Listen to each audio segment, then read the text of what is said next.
Good morning, friends. Chapter 62, The Dart. A word concerning an incident in the last chapter. According to the invariable usage of the fishery, the whaleboat pushes off from the ship, with the headsman or whale killer as temporary steersman, and the harpooner or whale fastener pulling the foremost oar, the one known as the harpooner oar. Now it needs a strong, nervous arm to strike the first iron into the fish, for often, in what is called a long dart, the heavy implement has to be flung to the distance of 20 or 30 feet. But however prolonged and exhausting the chase, the harpooner is expected to pull his oar meanwhile to the uttermost. Indeed, he is expected to set an example of superhuman activity to the rest, not only by incredible rowing, but by repeated, loud, and intrepid exclamations, and what it is to keep shouting at the top of one's compass, while all the other muscles are strained and half started.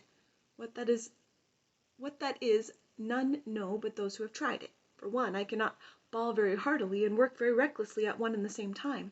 In this straining, bawling state, then, with his back to the fish, all at once the exhausted harpooner hears the exciting cry, "Stand up and give it to him!" He now has to drop and secure his oar, turn round on his centre halfway, seize his harpoon from the crotch, and with what little strength may remain, he essays to pitch it somehow into the whale.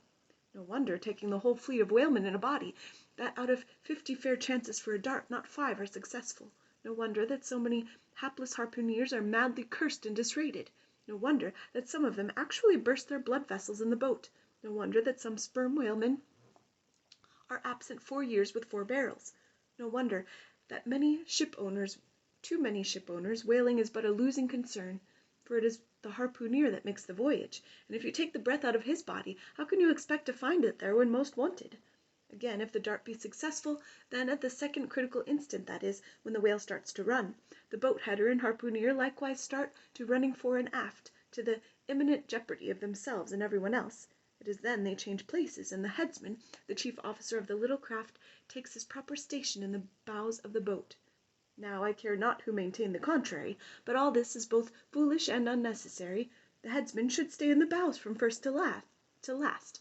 He should both dart the harpoon and the lance, and no rowing whatever should be expected of him, except under circumstances obvious to any fisherman. I know that this would sometimes involve a slight loss of speed in the chase, but long experience in various whalemen of more than one nation has convinced me that in the vast majority of failures in the fishery, it has not by any means been so much the speed of the whale as the before described exhaustion of the harpooner that has caused them. To ensure the great efficiency in the dart, the harpooners of this world must start to their feet from out of idleness and not from out of toil. Chapter 63, The Crotch. Out of the trunk the branches grow, out of them the twigs. So in productive subjects grow the chapters. The crotch alluded to on a previous page deserves independent mention. It is a notched stick of a peculiar form, some 2 feet in length, which is perpendicularly inserted into the starboard gunwale near the bow, for the purpose of furnishing a rest for the wooden extremity of the harpoon, whose other naked barbed end slopingly projects from the prow. Thereby the weapon is instantly at hand to its hurler, who snatches it up as readily from its rest as a backwoodsman swings his rifle from the wall. It is customary to have 2 harpoons reposing in the crotch, respectively, called the first and second irons.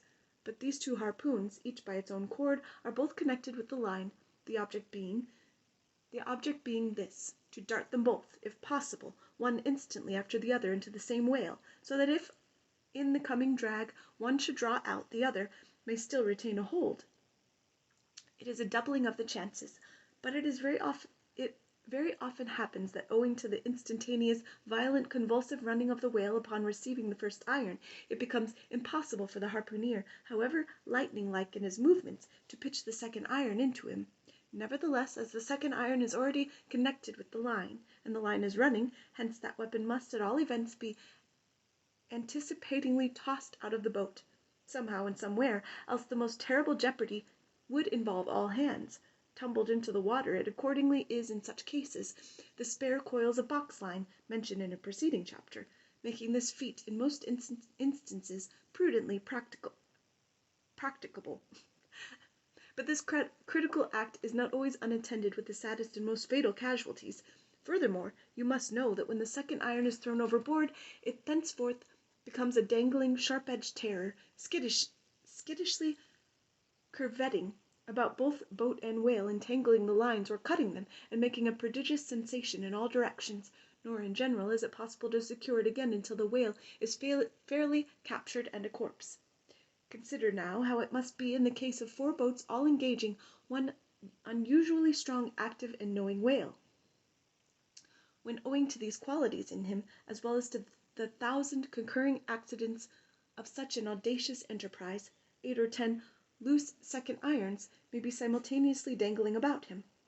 For of course each boat is supplied with several harpoons to bend on to the line should the first one be ineffectually darted without recovery. All these particulars are faithfully narrated here, as they will not fail to elucidate several most important, however intricate passages in scenes hereafter to be painted. Have a good day, friends.